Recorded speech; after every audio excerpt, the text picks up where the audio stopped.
Hi internet people. So I'm resisting the urge to jump to the end of this episode because I have a lot of thoughts and a lot of feelings and something weird that I'm going to do. But, okay, this episode of Killjoys it feels a lot like the first half of a two-part season finale, even though I know this is episode 9 and episode 10 is the finale next week. I can't believe the finale is next week. Oh my gosh. But it felt a lot like a two-parter. So it's Reckoning Night, which is a night where when you're about to go to war or into battle, you find those you love, those you have grievances with, and you either like make a night of it or you forgive each other. So there are these like special blades. Aldous explains them at the beginning. He has someone who brings them their special Reckoning Night blades. He gives one to Dutch at the beginning, and then he's sort of handing them out throughout the night. So I'm actually going to avoid Aldous' plot for a little bit. It also has to do with the end of the episode, so we're going to get to that at the end, kind of. Because it's like its own sort of like intertwined plot line. So what's happening is Davin is trying to figure out a way to save Dutch. And in order to do that, they're going to try and implant a memory into the green. Now what happens that sort of kicks that in a weird spot is that Kendry shows up and she says she's there on parlay, but she only wants to deal with Johnny. So Johnny is with Kendry and Davin and Dutch wind up bringing Pip in because he does tech stuff and they don't have Johnny, and they can't use Zeph because Zeph is bio. So they're working with Pip to try and find a way to implant this memory. So Davin winds up going on this interesting tech adventure that takes him to a, I'm gonna call it a VR pleasure palace. That's not what it's called, but sure. Where everyone's dominant hand is way stronger than their non-dominant hand. And you need a lot of hand sanitizer if you touch the furniture. So what happens is, he and Pip find this like helmet-y thing. They're given this helmet thing. It feels very like a pinhead version of the Clockwork Orange thing.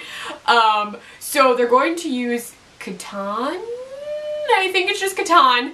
I kept wanting to call her Katana, who is in Suicide Squad. Catan, who is the Hullen who's prisoner. They're going to use her to implant a memory into the green to make it look like Dutch is inside the cube, because if Dutch is in the cube and Anila goes into the cube, Anila will be trapped forever, and Dutch doesn't have to die, she'll just be trapped. So they're working on this whole plan. Dutch winds up using the knife that she got to make Catan immobile by like shoving it into her back, top of her neck. So she has her immobilized, they're trying to do all of this. They act out this scene, which is hilarious because Davin and Dutch like can't act, which is, I think it's hilarious when actors have to pretend they can't act. It cracks me up every time. But Pip is making fun of them so much, and Davin is just like holding this mug because he like doesn't know what to do with his hands. I'm now saying like every 5 words. Anyway, they're working on this plan while Johnny is with Kendry, and Kendry's like, Davin is the father. That's not how Kendry talks. I was just trying to figure out how to say that, I guess. So Johnny is running some tests. He calls in Zeph. While they're running the scans, Davin is the father, but Kendry is not the mama. Turns out it's Anila and Davin's baby, and apparently using Davin, who is resistant to the green, will let the Hullen breed, possibly, which is not good. It means they wouldn't need hosts anymore.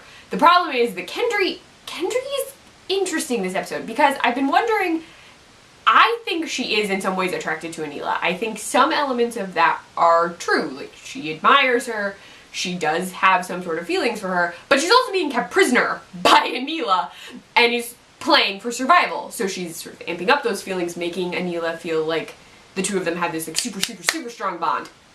See, real people do this, Davin, sometimes when we have nothing else to do with our hands. What happens, though, is she's actually sort of revealing that she's not comfortable with what's going on. She wants to know what's inside of her.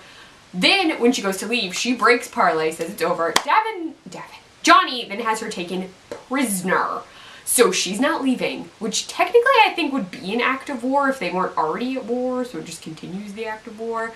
Then Davin and Dutch are dealing with the implanted memory. They're on Lucy. The issue is that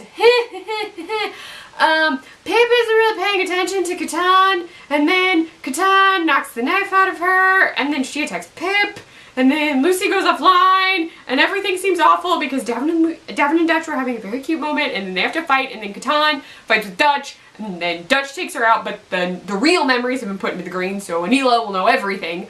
But then everything is fixed, and it turns out that Pippin and Lucy were working together, except Pippin sort of cracked under pressure and Lucy couldn't follow that bit. So that happened.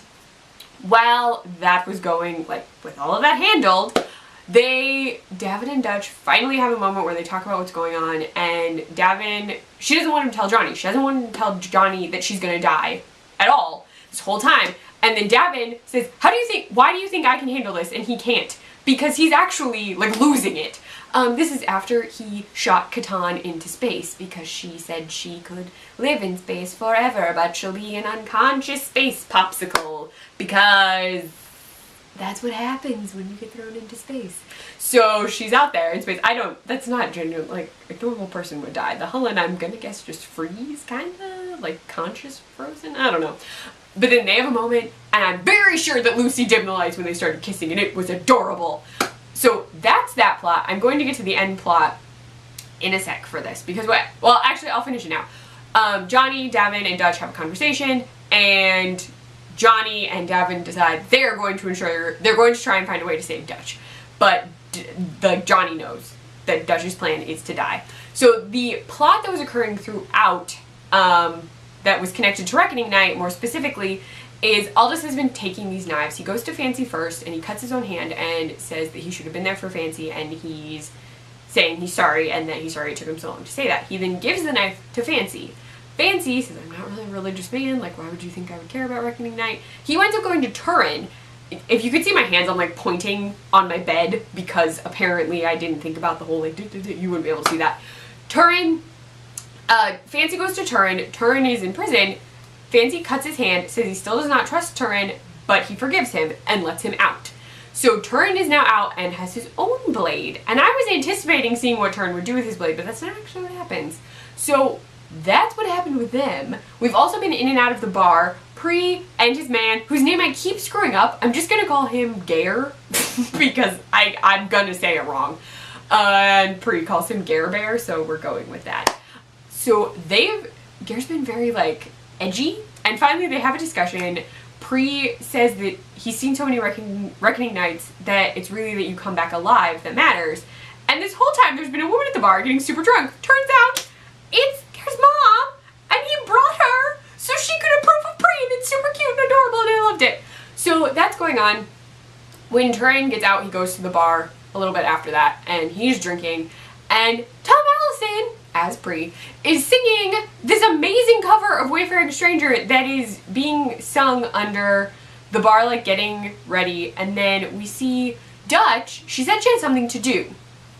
Then the next thing we see is Dutch at the Scarback Monastery thing with Aldous, and she says it's Reckoning Night, and she came, and Aldous, she, like, touches Aldous' face, and I'm like, okay, cool. Then she starts choking Aldous and takes one of the blades, because it's not Dutch, it's Anila, dressed like Dutch. It's not okay. So Aldous gets killed, which is what I was avoiding talking about, and I was not ready. I mean, I knew people would die. I was not expecting Aldous, and it has to be Anila, because it can't actually be Dutch, because I don't think Dutch would have left the thing unless Anila could get into Dutch's brain. I don't know, I was just like, what? Because Anila is narrating about, like, seeing the green and all this stuff. But I just was not ready. I was not ready. And then we have the finale next week, so I don't even know. I'm guessing they'll find out Aldous is dead, because Anila's not going to keep that a secret. Yeah. No, I was not ready. This was a really good episode. A lot of stuff happened, but it did feel a lot like a two-parter. So, to end this episode, I am very briefly, because I actually love the song Wayfaring Stranger. It's one of my favorite songs. I sang it in choir a million years ago. So, Tom Allison's version, super amazing. Mine will not be as good. But because for some weird reason this week, I'm singing in random videos. I sang in my Winona Earp video too. I pulled up the lyrics, and unless I screw them up hardcore, I'm going to sing just very briefly, a little bit of this to end this video. So, if you like this video, please give it a thumbs up. If you want to see more of me, please subscribe.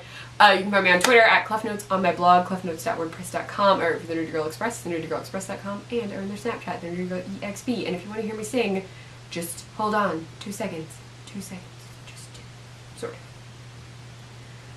I'm just a poor wayfaring stranger, traveling through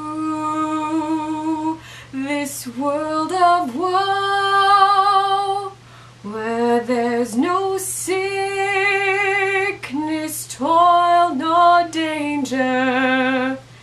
in that fair land to which I go.